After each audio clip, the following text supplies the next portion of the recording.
Hello, everyone, and welcome to the Future of Space. I'm your host, Daniel Fox. Our guests today are Gabriella and Kylie. Gabriella is a third-year Lebanese-American studying aerospace engineering at Arizona State University, where she is also the president of the Women of Aeronautics and Astronautics chapter. Kylie is a graduating fourth year honors student studying business and global politics at Arizona State University. She is the co founder of the ASU Space Ambassadors, along with the Interplanetary Initiatives. In 2022, Kylie won the grand prize at the International Space Development Conference in the Space Pitch competition. Gabriella, Kylie, welcome to the Future Space. Hello, Daniel. Thank you for having us. Absolutely. After we met at the conference, you guys were so full of energy that, of course, I had to bring you on the podcast. So I'm pretty happy. Thank you. Yeah, we're excited to be here. Excellent. Very. So before we go on into why space and what's your inspiration and your motivation, I always start my interviews with the same two questions. And the first one is, give me three words that for you capture the essence of space. Yeah, I can start us off. So 3 words that capture my essence of space is novel, growing, and changing. And novel because it's so new, it's so fresh, there's so much to discover, and then that leads into growing, that the aerospace industry is growing, but then space itself is also constantly growing. And then that leads into the third word, changing, that space is constantly changing. Not only is it growing, but we're discovering new things, and then parts of space are constantly changing. They're not going to look the same when we look at them again going forward. For me, I would say my first word would be waiting. There's just so much that we haven't discovered about our universe, and the things that we have are eclipsed by the vast amount of knowledge that is waiting for us. And understanding more about the universe can help humanity, and it is evident in the knowledge that, again, is just waiting for us. So I think space is just kind of waiting for us to explore it, to understand it more. And then my second word would be dangerous, because space is dangerous.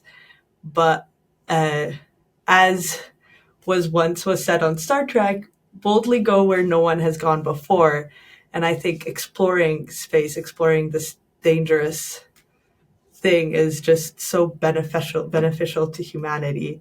And then my third word would be cool, because space is just cool. Like there's so many amazing things about space. So yeah, those are my 3 words. I think that these new boundaries have to be dangerous because they force us to create new things and invites us to figure out new ways to go beyond, right? Whether it's beyond the mountains, beyond the river, there's always a certain risk or a certain danger that necessitate our capacity for invention, for innovation. If it wasn't the case, then I'm not too sure that we would kind of have that kind of innovative, spirit that we have.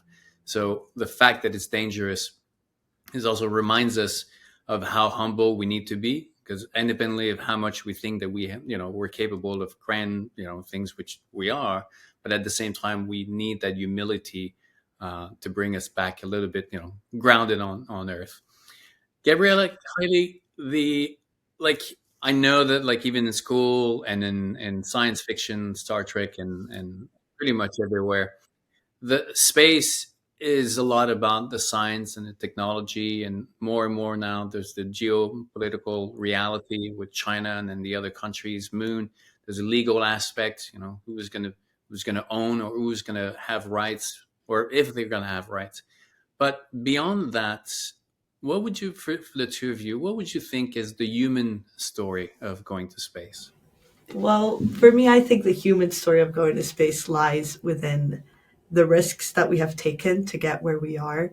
It was a risk to send that first satellite into orbit. It was a risk to send the first human into orbit. It was a risk to land humans on Mars, on the moon, and it will be a risk to land humans on Mars. But taking those risks are what the history of humans in space is, and I think that is also the future of humans in space is the risks that we take to advance our knowledge. Yeah. And exploration. Yeah, I definitely agree. And for me, the human story going to space, along with risk, is curiosity. Yeah. Is that we just have a natural instinct for curiosity since day one about everything. And we are so curious about things that we don't know about. And space, we don't know most of it. And we barely know a little bit. And so just that constant feeling to learn more, to see more, to feel more, and to just answer questions and then just experience different ways of life. Yeah, I agree. Do you think the human story of space is different than any other human story here on Earth, whether it was, migrations between different countries, or when Europe, moved to North America, where we started our own little village and then we went beyond? Do you think that it's different because of this space, or it's still the same thing, but the scale of it just changes? I think it's the same thing. The scale of it just changes. It's this new frontier that we have to get to explore, Yeah, I agree. And I think that those questions that we've answered in the past of humanity, of exploring new continents or seeing how our body reacts in different climates, that's also questions that we're asking in space. Is, can we live on other planets? How does our body adapt in zero gravity? How does our body adapt on different planets? What does different weather look like? Can we grow food? And so we're answering all the questions that we've worked to answer or are still answering here on Earth, but we're looking to do it in space. Yeah, I agree, even in terms of the policy and the legal side of things, like who owns the moon? How many satellites can you have? Yeah. Should we mine asteroids? So, yeah, like you said, it's like understanding. It's just a new frontier. There's a lot of people who think that going to space or spending any funds or any effort into space comes at the expense of what we have on Earth and all the challenges that needs to be addressed here on Earth. What would you answer to that rhetoric? I mean, it's there's opportunity cost in every decision that you make, but I also think exploring more into space could solve problems that we have here on Earth, and I don't think that not going into space will solve these problems. I think having that good balance is important. Yeah, I agree. And I definitely think that we will always have problems here at Earth. There will always be things to solve. And even looking back in time, before we knew the Earth was round, before we'd documented every continent, that there were still problems being had in the hometown. And those problems never went away, or they were solved and then new ones arose. And so going forward, we will always kind of have those core issues, and we'll continue to evolve and solve them. And then hopefully going to space will help us solve those issues, and then we can grow as humans. It's simply just the foundation of life. Life is messy by design, right? If it was perfect, where there's no evolution, there's no growth, there's no learning, and unfortunately, tension and disruptions are part of the fundamentals of what it is for life, to move forward. When the kids leave the family home, they leave with the intent of doing better than their parents, but at the same time, they will have their own mistakes, their own failures, and their children will not want to replicate what their parents did, but they will have their own lives to live. But that is how we learn, on the back of the people behind us, and setting the foundations for the people ahead of us. So, and then the thing that often, and Gabriella, you were talking about Star Trek. And maybe you can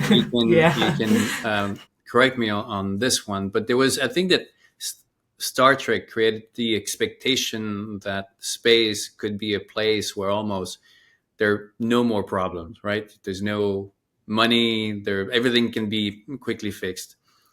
But space will have its own set of challenges, and we need to prepare ourselves for that. We cannot be naive thinking that everything is going to be rosy. It's going to demand from us tremendous amount of discipline and courage and dedication to, to create the world that we envision. Yeah, I agree with that. I think conflict is just a part of being human. You're gonna have conflict with people. It's just finding out how to resolve those conflicts. And I think space is just gonna have conflicts. You're not gonna have this idealistic utopia where everybody's equal and nothing goes wrong. There will always be problems. I would definitely agree. And I think we can do our best to prepare, but space is so unknown that we're going to face conflicts that we've never faced before. And like a lot of people in the industry say, it's a new frontier. So it's going to challenge us in ways that we've never been challenged before, but I definitely think we're going to grow from it. So now give me what is your brought you to space when you decided to apply at university? Was it an economic reason? Was it because you looked at what would be the jobs ahead of you and you said, this is going to be, my best chances? Was that because you wanted to work in space since you were a kid? So what brought you to Arizona State University in space? Well, I came here. I like space because of my dad. He loved space. Space was always something he really wanted to get into growing up, but he couldn't. And for me, this was something I really wanted to do and something that we bond over. And so I got into space because of my dad and because of Chris Hadfield. Watching his videos growing up was a huge part of my childhood. But yeah, that's my first reason of going into space. I first came into ASU wanting to do an engineering degree to get the technical background and go to law school afterwards and work within like the policy aspect of space, because I think that is something that is going to be very much needed as we we expand our presence in space. But I really like the technical background, so I do want to end up in policy maybe sometime in the future, but I really want to get into the technical, get more understanding of that field before I go in and work on the policy. Was your father so what was his interest in space? Just science fiction, or he actually works also on the engineering or something else? I mean, I guess it was a mix of both. He, at the time, like he was in his 20s in the 80s when Star Wars was coming out. So I think that was a huge thing for a lot of kids. Watching Star Wars kind of got them into space. I loved Star Wars growing up. I loved Star Trek, a huge sci-fi nerd. But I think like what happened with me, what happened with my dad, and what happens with a lot of people that are in space right now because of sci-fi is as they grew up, their interest in space kind of matured along with them. So although it was kind of like this childhood belief of, oh my God, I want to live the life of Star Wars. I want to be Captain Kirk on the Enterprise. It matured into, I want to work on rockets. And obviously we still have that childhood want of exploring space and meeting extraterrestrials and going to new planets. But as we grow up, I think we mature from that sci-fi aspect. I would like to note, Gabby has a very impressive comic book collection. It's very impressive, and it's still very big to this day and still growing. Yeah, it's still that sci-fi nerd, but a more down-to-earth view of what space is and what the space industry holds for me, and I bet for my dad as well. You better take care of the comic books because they become collectibles. Oh yeah, and people are serious about those. They really are. Kylie, what is? Yes, they are. Kylie, what is your background? I have a more non-traditional aerospace background. So I went into school looking to go into a career in more policy and government. And my freshman year, I did an internship at the Arizona State Senate.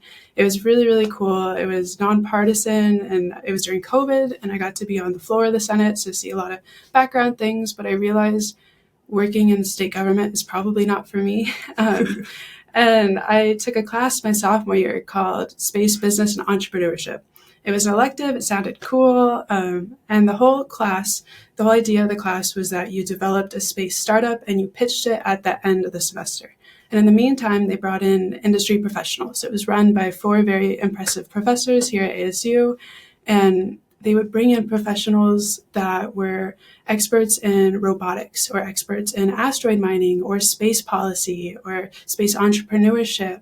Other professors here at ASU, there was geology, astrophysics, all these amazing people, and over so many vast topics. And I thought it was so cool. I got to learn so much, and it kind of had what intrigues me about the government policy side of being able to talk about so much.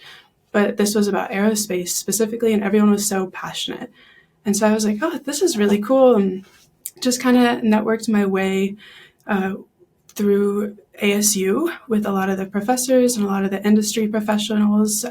Greg Autry, who you know really well, I asked him one time, I was like, how do I learn more about aerospace? I'm a business major. I don't have that technical background. And he recommended I start going to conferences. And so my sophomore year, I asked ASU for funding, and I've gotten to go to a handful of conferences. I've gotten to go to Ascend in Vegas. I went to the International Space Development Conference. I got to volunteer at New Space in Seattle with the Space Frontier Foundation. And I just have gotten to learn so much and have really fallen in love with the industry. Nice. It is. That is something that really struck me. Also, the energy of the space industry, right? How they are motivated in finding answers. I spent 15 years doing solo wilderness expeditions and being involved in the environmental community and outdoor community, and I've always felt that there was this heaviness because there's this idea that if we could go back to a magic point in time where everything was perfect and we see ourselves as the root of all evil, and if we could take ourselves out, that would be, the earth would be so much better. You're constantly hearing that.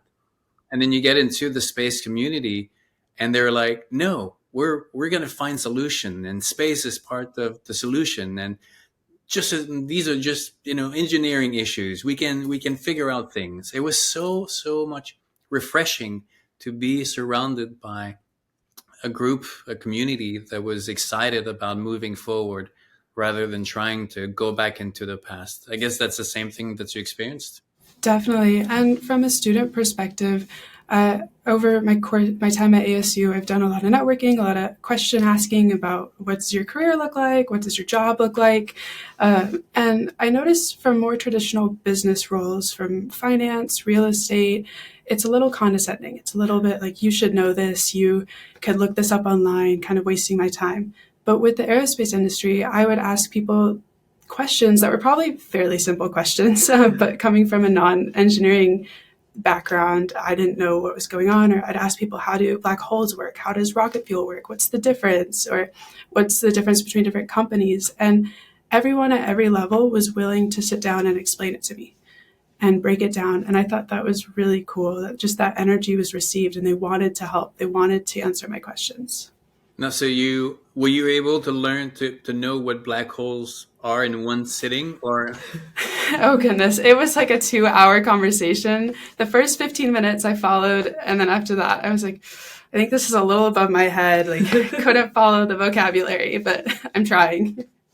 Now there's I'm kind of curious, the generation, Gabriella, of your father and my previous generation, a lot of them got their inspiration from Apollo and the people walking on the moon.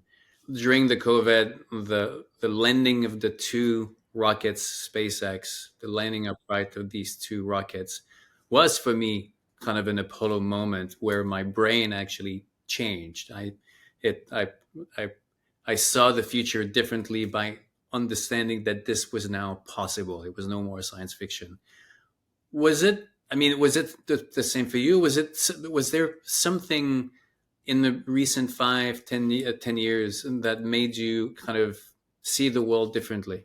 That is a very good question. I feel like what has really made me see the world differently, especially the space world differently, would be the being more active within the community. Like when I was in high school, I didn't get as many opportunities to meet people in the industry, to meet people working, to go to conferences, but once I got to college, I got this opportunity to actually talk to people in the field, and that completely changed my view on the world, on space, on everything as a whole. I feel like it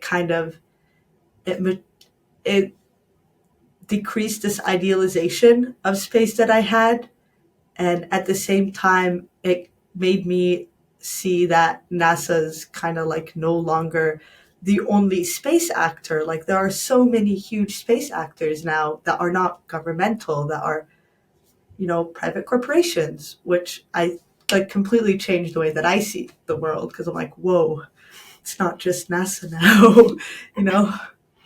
Yeah, I definitely agree that I think as I learned more about the industry over the past few years, that you grow up and you just think NASA. And that's kind of all you know. And the cool thing about NASA is I do feel like it's worldwide, it's known worldwide. Yeah. That I did a study abroad in Spain for a semester, and anyone that I talked to knew what NASA was. And I'm like, that's really cool that it's just known so well. But definitely, like as I got to know the industry, also realizing that like rocket scientists aren't too far away. Like you could talk to them, or people that work at NASA. Like I'm really grateful to have a handful of friends that work at NASA or are mentors of mine, and they could also just give me life advice too. That they're like, oh, you'll be okay in your career, or like, oh, these are the kind of rocky points that I had to get here, and I worked really hard. And you just view them as people, not as these like on a pedestal as a rocket scientist. It's like, whoa, this is crazy. Yeah, that's so true. It's definitely like humanizing once you're talking to people, that it's like, oh, they're just everyday people that worked for their passion and now they work on rockets. Yeah, it kind of makes like the goal to work in the industry feel less of a challenge, because you're like, oh my God, like we both like cheesecake. I don't know. Yeah. Like we have these stuff in common. You're actually not this like huge genius person. Yeah. We can both do the same thing, and it kind of humanizes them. Definitely. So cheesecake in space with Chris Hadfield? Oh, that would be the dream. That would be super cool. Now there's a lot of, like, in your generation and in school, I hear often that there's a lot of anxiety about the future, right? Whether it's climate change, whether it's all the problems. Do you think that space actually helps or doesn't help managing that anxiety, because it gives a direction to move forward. It gives a way to a certain strategy to deal with the current challenges that we have. Because I often I think that the anxiety that people have is also the anxiety of being stuck. Like we're stuck here. We have to figure these things, and then there's no way forward. But space helps actually developing that mentality to move forward so that we can take it. I mean, do you see the connection, or how do you think space fit in that anxiety that is felt in your generation? I think at times it could add to the anxiety, like the effects on the climate, effects on the world. Like getting a rocket into space is not necessarily the cleanest energy transmitter, but I also think that space gives people a lot of hope. That the idea of thinking that there's another life form out there, that it kind of gives everyone a break of like their day-to-day hardships, that it's like, oh, let's wonder about this for a little bit and see, like, will we interact with another life form in our generation? Or look at this new picture that we found of a new galaxy, and it's absolutely stunning. It's really pretty. And it's like, oh, this is just so cool that it allows you to think outside of the box and kind of gives you hope that there is new stuff out there. There's things that are better. There's even the hope of like asteroid mining and bringing fuel, like fossil fuel type things, back to Earth and kind of replacing our existing fossil fuels. And so there's a lot of hope out there. I agree. I think it depends on the perspective, especially like in students. Like some people are like, "Oh my God, space is scary, so Yeah. unknown," and like that's completely valid. But also there are people that are like, "Wow, space scary, so unknown. That's so cool." Yeah, So I think it just depends on how people view things. definitely. It's not like a, "Oh my God, everybody believes this or everybody believes that." So it also depends on like what you're working on, what you know about space. So Yeah. So on the yeah. so Gabriella, for you on the engineering aspect, what is one of the biggest challenges of engineering uh, going to space? Ooh. Well, I think the biggest aspect would probably be I don't know how to say this, reusability, I guess, of our resources. Like we have a finite amount of resources on Earth, and I mean, SpaceX is getting good at reusing their stuff, and it's getting more, excuse me, it's getting more common for those things. But I do think finding ways to make the things we engineer to be used for multiple times rather than be a single use thing is probably an engineering thing that we are dealing with. But I also think you can see as things progress, we are getting through this challenge and it's getting easier for us to tackle that. And Kylie, on the geopolitics or the business aspect of space, what do you think are some of the biggest challenges ahead? I think some of the biggest challenges are bringing people together and getting all the pillars of space to communicate. Even as a business major, I find it difficult to kind of understand what's going on sometimes. Like I said, I follow for the first 10, 15 minutes, and then I'm like, oh, I can't repeat what you just said. I don't really understand. Like, it just sounds like a different language. And so that is really important when you're dealing with like so much money going into the industry, and you kind of have the business people dealing with the business side, and then you have the engineers that are building things, and the business people need to communicate to their investors or to the government or to their partners what is going on, but they don't fully understand. Or even government versus academia versus private versus nonprofit, and seeing how we can leverage everyone's strengths to build a better industry or to accomplish their goals faster, that when everyone stays in their lane, it's like, no, we should talk to each other. And a lot of people don't know what's going on just on what each company is doing. Yeah, I agree. I think more communication between the business, the engineering, all aspects of the field could really go a long way. Yeah. It's most of the time it's all about communication, whether you're in a marriage or your friends or even in the family, right? I said that, but I meant that, but I understood that, or this is not what I meant. All these bottom line is communication. If we could spend as much time teaching communication skills to people as we teach them about math or other things, because it's so much of life is about communication, and yet we live, I think, more and more in a society where we don't give people the skills to negotiate the complexity of communication that we experience in life. Right? Is that something that if you had a class on communication, would you take it? I think I would. Yeah. Yeah. I had a class on communication, but I took it during COVID, so maybe it wasn't as effective as it could have been.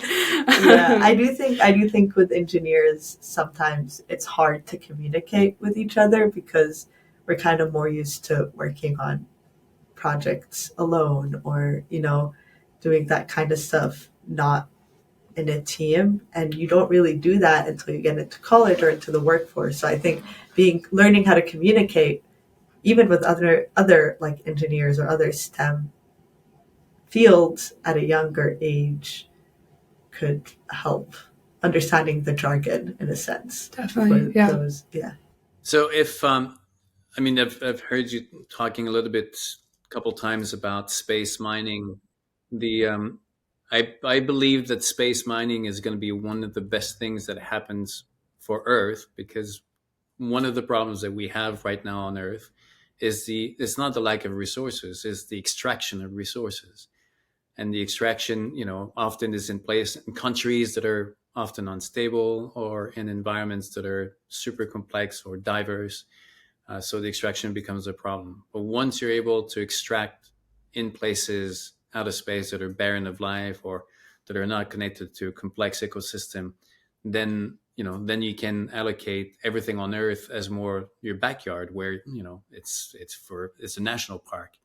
Um, how much do you see space mining as part of the solution for some of the problems that we have on Earth? I definitely think it could solve a lot of problems if we're able to do it right and be able to find a way that it doesn't hurt the earth by leaving, grabbing other stuff, and bringing it back.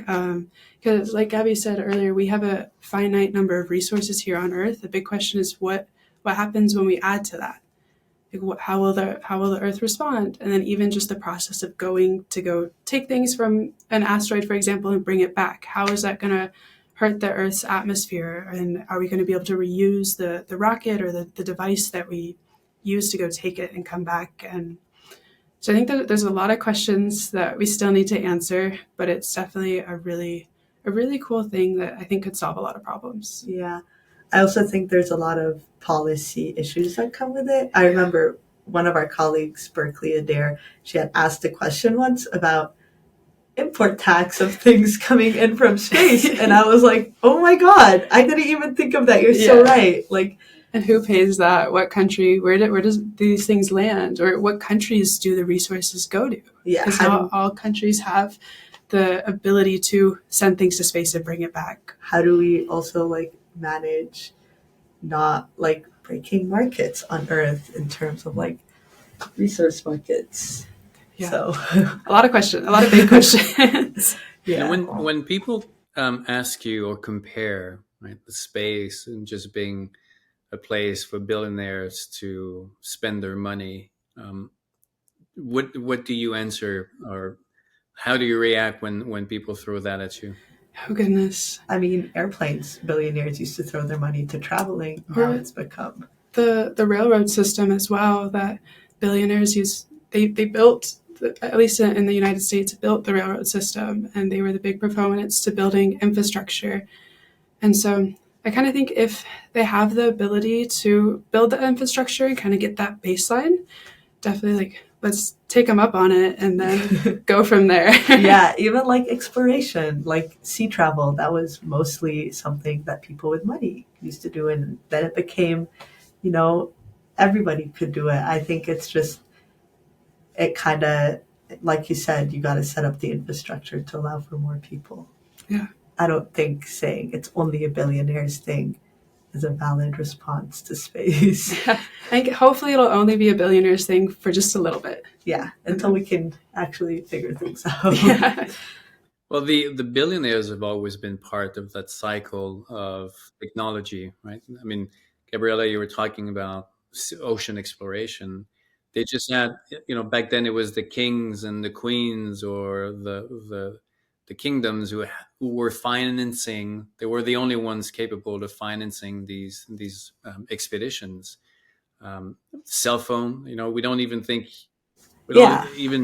about cell phones being a luxury item anymore. Everybody has their own cell phones. But I grew up when cell phones came out, and it was a massive brick, and it was only just the ones who could afford it, or carry it in the car, because the antenna was bigger, and you had better reception if you had a phone that was integrated with the car. So it was in the console right between the seats. And so I grew up in times where if you had a phone in the car, you would do the typical joke of going to visit someone and then parking in front of their house and calling them, letting them know that you would be late because of some reason. And then you would get out of the car, and then you would go on and knock on the door, and then it would be like, "What? You guys just far away." And then here we are. So, but that is, that's the cycle. And planes, cars, these technologies have to be financed by people who can afford it before the R&D, the research and development, brings the cost down, and then it becomes ubiquitous to the Yeah, rest of the world. exactly. So it's Yeah. part of it. Even computers, for example. Like Yeah. They used to be big and chunky and expensive. and then now they're small and you can get a Chromebook. So Yeah. The first IBM was like the size of a football field or something, or like a Yeah. yeah. huge room. And now we have more power in our pocket than the space shuttle had in an entire rocket. And so yeah, Yeah. so things change. So when you look into the future, how do you view, what do you think the future, the technology wise, what, because when we look back, right, I was earlier, late last year, was down in Antarctica on a luxurious ship, you know having a Zoom call on the Zodiac right next to the ship, right, because of Starlink, things that would be impossible 20 years ago. It's really hard to, I mean, it's easy to look back and think, that's the past and here's the, today. But there's a future ahead of us that it's really hard for us to understand because we're incapable of seeing it. When I was flying over New York and I'm looking out the window and I'm looking at all these, and it was at night and there was these lights everywhere, skyscrapers, and I'm thinking a moment, I'm on the plane looking through the window. I'm in this flying object where I can sleep, I can eat, I can go to the bathroom, and I'm taking a picture with a device that also can connect me to someone across the world. If I had told the Italian explorer that first landed in New York 300 years ago that I would be doing that, they would throw me to the fire, thinking it's like witchcraft or something. Yeah. But there's a That is future like true. that. There's a future that disconnected from us, ahead of us. What do you think? Like, if there's some of your visions that you have about a future, and where you think it's realistically, right? Not science fiction, but realistically, what do you think the future can look like? Well, I want to start off with, I think, the um, development of, I don't know if development's the right word, but I'm going to say use development for now, but the development of technology is exponential. I think we are right now on that little bell curve right before it starts increasing like really rapidly. And I think once we get past this curve and into that really rapid increase, it's it's hard to look into the future and say, oh my God, that's going to happen. But if I had to pick one thing that I really, really, really, really want to happen, is flying cars, just because I think that would be so cool. I think that would be so cool. But yeah. Yeah, I feel like that's the one part of the future that we're missing. That we're definitely living in what, like the Flintstones? Is that the name? Like the Flintstones, like their image of the future. Like we have everything but flying cars. Exactly. We're almost there. We have Waymo, so we have Yeah. self-driving cars. But I think like 100 years in the future that people are going to look back and be like, oh my God, you guys drove on the ground and you guys drove the cars. Wow. Same way I look back to my parents and I'm like, oh my God, you guys sent letters? That's crazy. Yeah, I traveled the Europe with a backpack, and I had because music was always important for me. I traveled with a giant case of CDs that were all scratched, and I had the yellow Sony, the Discman that I was carrying with me. So, and then today is like, what, you had only 50 songs with you, and then you were recycling them over and over. Today is like millions of songs that you can have on your device. So Yeah, the that's true. one of the things that I find really inspiring about the future is, if you look into the past, knowledge was not spread really everywhere. You had, a small number of experts that had to figure out pretty much everything. And now we have hundreds of thousands, we have millions of people that every day wake up trying to find solutions. And, in the future, we can think of a world where there's going to be billions of people that their sole reason of existence is to find solutions, to figure out, how to solve problems. And, Gabriella, you were talking about that exponential. Like the more people we have, ultimately, the more people we will have to work on these solutions. Is that like one thing that you can see in the future? Yeah, I can also see it being, although we wake up every morning and we have like information about the entire world at our fingertips. I could see that becoming even faster. I could see, like, 10 years ago, you'd have to wait for like it to be like on the internet, or even old, like way before that, you had to wait for the information to be given to you like physically. But now, if like some researcher in, I don't know, France found something crazy, Americans get it instantly and they can be like, oh my God, we can use that for this. So I think what I see in the future is a faster transfer of knowledge between different groups of people. And then with more increased people, that knowledge becomes better, I guess. I agree. And I think another thing to note is that we are very blessed to be living in a time where we're thinking outside of the box is supported, where it's not oppressed, and or at least in most of the world, that it's encouraged to think of new things, to discover, to learn, to try new things. And that I think that's going to contribute to that exponential growth, because so many people on so many different levels and walks of life are trying to learn and trying to discover. Yeah, I agree. Like, And you think AI is actually a tool that is going to be helpful as we move forward? if used properly, I definitely 100% see how it could be used in the future. Right now, I can barely use AI to help me with my homework, but in the future, I could see how it could be a huge asset. Even right now, it's a huge asset. So Yeah. I can't wait to see what AI does. I definitely agree. I think AI, there's a lot of learning to do as how to use it, but I think it could be the next Google search. I think like when the Google search bar became a thing, no one knew how to use it. We didn't know how to use keywords or how to ask it questions. And I think AI is in a similar stage right now where we don't really know how to use it effectively, but give it a few years, we'll be really fast with it and know how to use it to just make our life more efficient and make simple tasks become even simpler. Yeah, Ultimately, it's a tool. It's a tool like it is, any exactly. other tool, and it's a relationship between the tool and the other things around. And the humans are not static and powerless towards that tool. We always the capacity.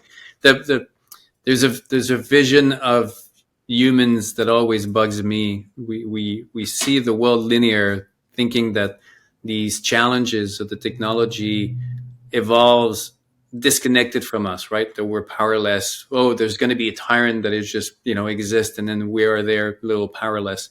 But the humans are, we're a dynamic species. We react to the things around us, and if we have, a challenge over there, we rise to the occasion, and then we figure out things, ahead. And yes, the world is going faster, but so is also our capacity to deal with that world. And it's not, the technology is driving on a motorcycle, and then we're still on a little tricycle, trying to, we're on that bike, that motorbike, also driving with it and developing the skills. So that's what we have to remind ourselves, is that yes, this is happening, but also this here, we're happening, within ourselves too. Now, Kylie, Gabriella, quick question. Maybe it's words that been given to you from a mentor that you remember, or words that for you you've come to really live by and lead your life with. But what would be three words of wisdom? So Kylie's three words of wisdom and Gabriella's three words of wisdom. You can go first. Yeah, I can start us off. My three words of wisdom would be to do uncomfortable things. That nothing that I am proud of or have accomplished or has made my life better was comfortable. everything I've done was uncomfortable, whether it was stepping into a meeting, sending an email, even aerospace. Like I didn't know anything about it. And that was very uncomfortable at the beginning. And the more you do uncomfortable things, the more comfortable they become, the stronger person you become. And you're just able to grow and just live life to the fullest. Yeah, Nice. You should I 100% create a agree. T-shirt. Do embrace uncomfortableness. Do things uncomfortable. Yeah. Don't make the T-shirt Yeah. uncomfortable though, because that is not. No, Requires the definitely it would have to be Yes, soft. exactly. Gabriella, your 3 words. Yes. My 3 words would be the right people. Surround yourself with people who support you, who want to see you succeed, both professionally and in your personal life. Like I wouldn't be where I am without my parents, my siblings, my aunts, my uncles, my cousins, my friends who, even though they're not related to me, they want to see me succeed. They want to see me do well. And then in the professional aspect, you want to surround yourself with people who align with your goals, who you see yourself working with possibly in the future or having a good relationship with. It's being surrounded by those who will help you, who will be a positive aspect, a positive input in your life. That's what I would say my 3 words are. The right people. Yeah. Gabriella, Kylie, it was wonderful to have you on the Future Space. I'm so glad that we ran into each other during the conference. And I'm always, when people feel doom and gloom about the world, I always tell them, you guys don't hang out with the right people. Hang out with students that are just so inspired about figuring out solutions and, moving forward. Your take on the world is totally different. So thank you on behalf of many adults who should be hanging out with you a lot more. Thank you. Thank you. Thank you. Thank you for having us, Daniel. Yeah, it was lots of fun. We'll see you. We'll see you soon, and maybe we can have Chris Hetfield come and deliver some cheesecake. Yeah. Definitely. Thank you. All right. Bye-bye. Thank you. Bye.